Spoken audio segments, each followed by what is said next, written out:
መልካም ትውልድ ከቤተሰብ ይገነባል፣ ከወላጆች ከዛ አለፍ ሲል ደግሞ ከትምህርት ተቋማት ከአካባቢው ማህበረሰብ እንዲሁም ከሌላ ከዚያ ሲያልፍ ደግሞ ለሀገር ጠቃሚ ዜጋን እናፈራለን።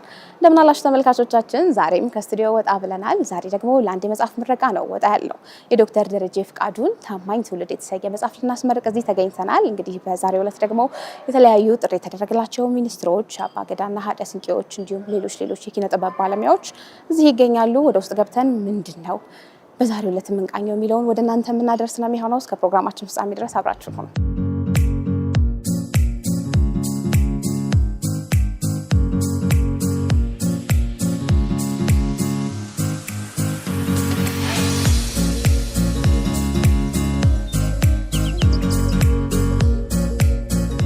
በሀገራችን ውስጥ በጣም ድንቅ የሚባሉ እሴቶች እና ብሔራዊ ማንነቶች እንዳሉ በግልጽ ተቀምጧል። እነዚህ እሴቶች የውስጥ አቅምን ከተጠቀምንና በአግባቡ ከሰራንባቸው ሰፊ የሆነ ውጤት ማምጣት እንደሚቻል፣ ይህን ውጤት ለማምጣት ደግሞ የውስጥ አቅም አለን ብሎ በጣም በርካታ ጉዳዮችን ይተነትናል።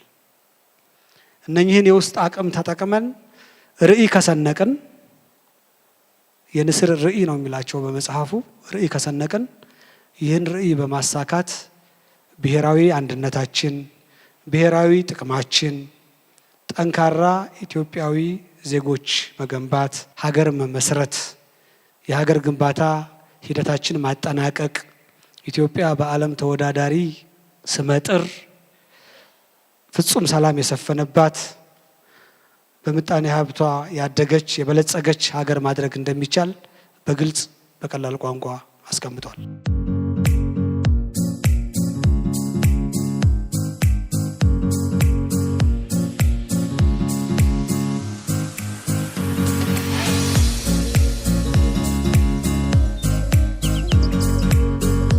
ታማኝ ትውልድ በጣም የሚገርም በጣም ሰፋፊ ሀሳቦችን አጠር አድርጎ ለአንባቢያን ያደረሰ መጽሐፍ ነው። ሀሳቦቹ በጣም ውቅያኖስ ናቸው፣ ግን ለአንባቢያን ትንሽ ፕሪሳይዝ ናት። ቱ ዘ ፖይንት ነው፣ አጠር ያለ ነው። ገጹንም ለመመልከት እንደሞከርኩት ብዙ ሊባል የሚችል ነገር አለው፣ ግን እየጫረ ስፓርክ ያደረገ ብቻ ሀሳቦችን ያስቀመጠበት ሁኔታ አለ። ቮሊዩሞች ግን ያው ቀጣይ ቮሊዩሞች እንዳሉ ስለተነገረ በፕሮግራሙ ላይ እንደሰማ ነው የተለየ የተብራሩ ትንሽ ሰፋ ያሉ ሀሳቦችን ይዞ ይመጣል ብለን እናስባለን። ግን አወቃቀሩ፣ ፍሎው፣ ፍሰቱ፣ የሀሳብ ፍሰቱ የመሳሰሉት ከመጽሐፉ ከቨር ጀምሮ አደረጃጀቱ ውስጡ የያዛቸው ሀሳቦች ብቻ ኦል ራውንድድ የሆነው የመጽሐፉ አወቃቀር በጣም የሚደነቅ ነው። በእውነት ለመናገር ዶክተር ደረጀ ምልከታው ሰፊ ነው፣ ፋርሳይትድ ነው፣ ሩቅ ተመልካች ነው።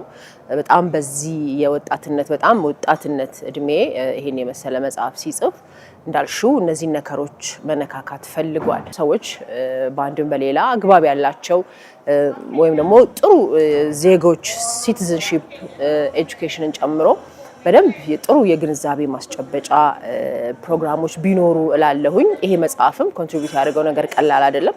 የወደፊቶቹን ግን በስፋት ቅድም ባልሽው ሀሳቦች ላይ እንደሚመጣ ተስፋ አደርጋለሁ። አጠቃላይ ሀሳቡን ጠቅላላ አድርጌ እኔ አሁን ንባቡን በተወሰነ መልኩ አንብበነዋል። መጽሐፉን ግን ሁሉም ሰው እንዲያነበው ነው ምጋብዘው። መነካት አለባቸው መዳሰስ አለባቸው የምንላቸው ነገሮች በጣም ብዙ ናቸው። በጥቁርና ነጭ እንደው ለማውራት የንባብ ባህላችን ላይ ጥያቄ ስላለብኝ እኔ እነዚህ መጽሐፎች በኦዲዮ መልክ ለማህበረሰቡ የሚደርሱበት የንባብ ባህላችን ገና ያልዳበረ ከመሆኑ ጋርና ይዞት የመጣው ሀሳብ በጣም ኮንክሪት እና በጣም ደሳስ የሚሉ ለትውልዱ ቬሪ ቤዚክ እና ቫይታል የሆኑ ሀሳቦችን ይዞ ስለመጣ ሰዎች በመንገድ ሲዘዋወሩ፣ ሲንቀሳቀሱ፣ ሹፌሮች ሲነዱ የመሳሰሉት ነገር ላይ የሚሰማበትን ነገር በኦዲዮ መልክ ቢቀርብ እላለሁ አንዳንድ ጊዜ። ምክንያቱም ብዙ መጽሐፎች በየላይብረሪው በየቤታችን ተቀምጠው ያሉበትን ነገር ሳስተውልና ውስጥ ደግሞ ያለው ነገር በጣም ቫልዩብል ሲሆንብኝ ቁጭት ነገር አለኝ እና እንደዚህ ቢሆን እላለሁ። በተረፈ ሊካተቱ የሚገባቸው ነገሮች ብዬ የማስበው እኔ ፐርሰናሊ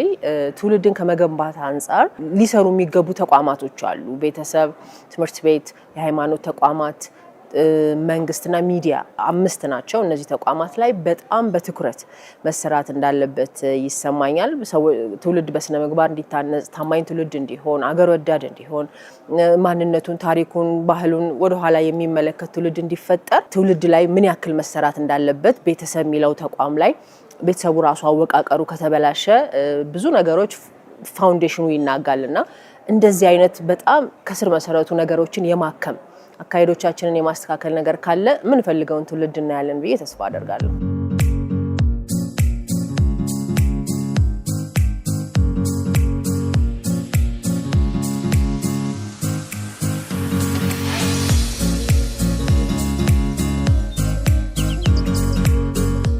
የስነ ጽሁፍ እይታ ውስጥ አዲስ አይነት ዳራ ነው ያመጣኸውና እንኳን ደስ አለ።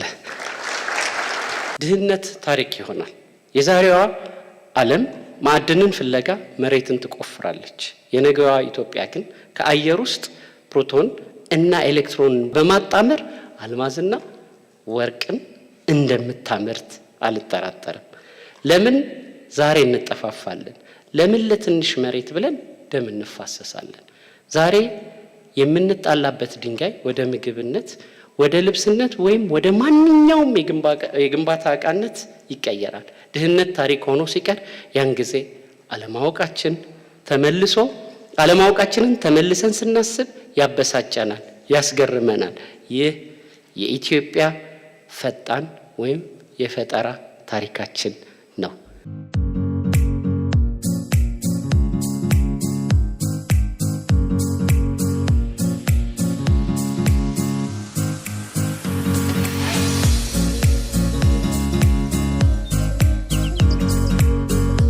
ከዚህ በፊት 2 መጽሐፎች ሃይማኖታዊ ይዘት ያለውን ጽፍ ያለው አሁን ይሄ 3ኛ መጽሐፌ ነው። ታማኝ ትውልድ ብዬ ሪሰርችቼ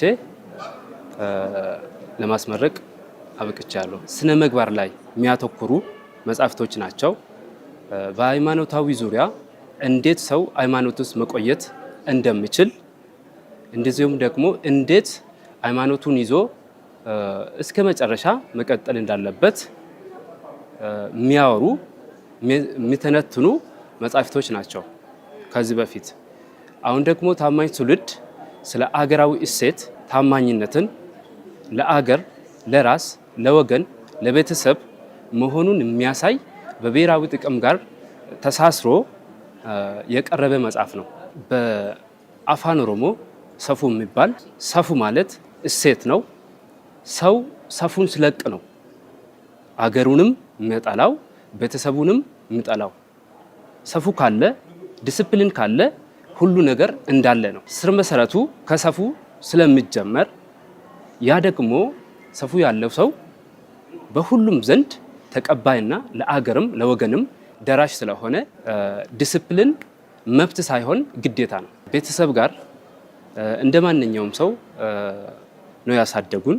ገና ከልጅነታችን ቤተክርስቲያን ሄደን አባቶቹ እግራቸው ስር ቁጭ ብለን እያዳመጥ ሰፉን እየተማር ነው ያደግነው። ይህ መጽሐፍ በሀሳብ ደረጃ 10 ዓመት የፈጀ መጽሐፍ ነው። 2008 ነው የተጀመረው። የጽሁፉ ጽንሰ ሀሳብ ወደ ኋላ ስንመለከት ከቁጭት ነው። ኢትዮጵያ ይህ ሁሉ ጸጋ ያለች ለምንድን ነው አንድ መሆን ያቃተን? ለምንድን ነው አንድነትን እና ብሔራዊ ጥቅምን አንድ አድርገን ልክ እንደ ትናንትና አባቶቻችን ለብሔራዊ ጥቅም ታምነን ለምንድን ነው ምል ቁጭት ነበረ። ከዛ በኋላ ታማኝ ትውልድ ሲፈጠር ደግሞ የኢኮኖሚ ብክነትን ይቀንሳል። እንደ አገር ስንወስድ ብሔራዊ ጥቅምንም ያስከብራል። ይህ መጽሐፍ 9 ምዕራፎች አሉ፣ 3 ክፍሎች አሉ። እያንዳንዱ ክፍል ስር ስለ ሰፉና ስለ ብሔራዊ ጥቅም የመጀመሪያ ክፍል ትናንትና ትውልድ ይላል።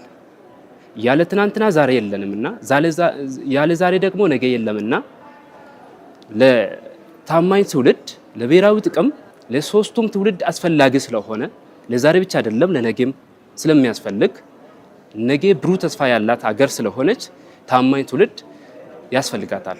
በጣም ከባድ ርዕስ ነው። ትልቅ ሀሳብ ነው። ታማኝ ከራስ ስለሚጀምር ሕሊናችን መዋሸት ስለማንችል ቁጭ ብዬ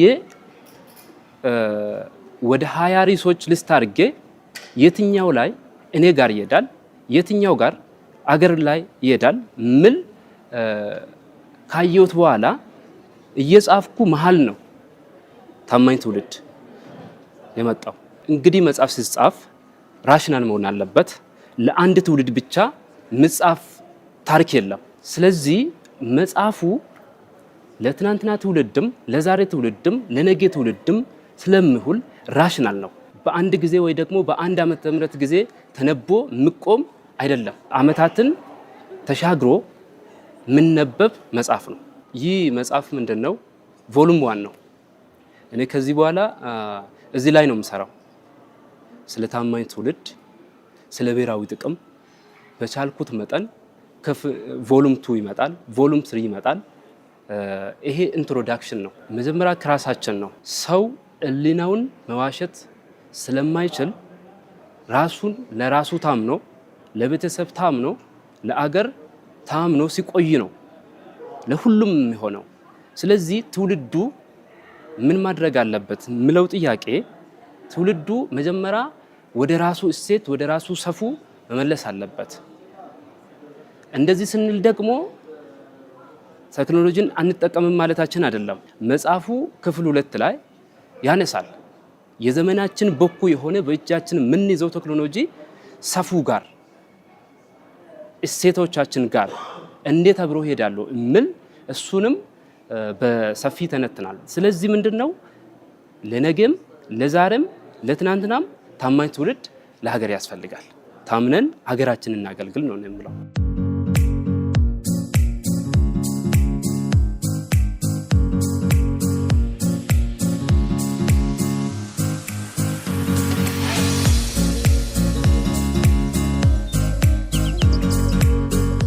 ትላንትና አባቶቻችን አጥንታቸውን ከስክሶ ደማቸውን አፍሶ እቺ ሉዓላዊትና ነፃ የሆነች ሀገር አስረክቦናል።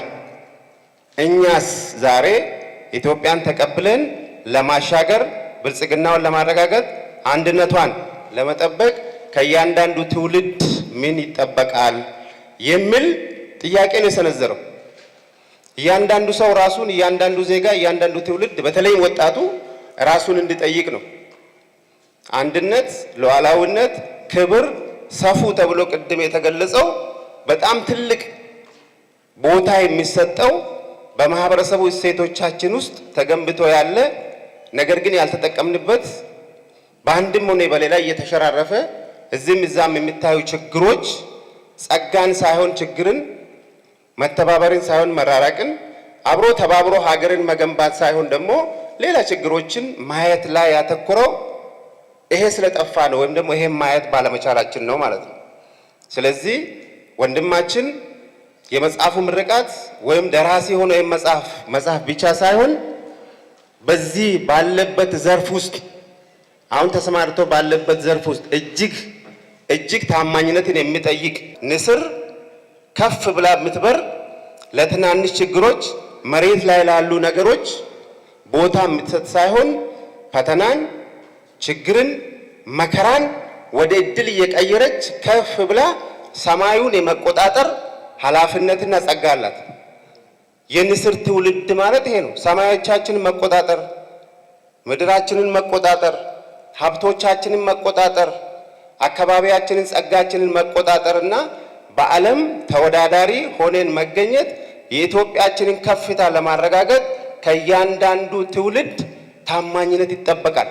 ታማኝነት ለሕሊና፣ ታማኝነት ለራስ፣ ታማኝነት ለቤተሰብ፣ ታማኝነት ለፈጣሪ፣ ታማኝነት ለሀገር፣ ለሌላ አይደለም። ይሄን ከመለስን ሁሉ ነገር እዛ ውስጥ የሚመለስ ስለሆነ ዶክተር ደረጀ እንኳን ደስ አለ።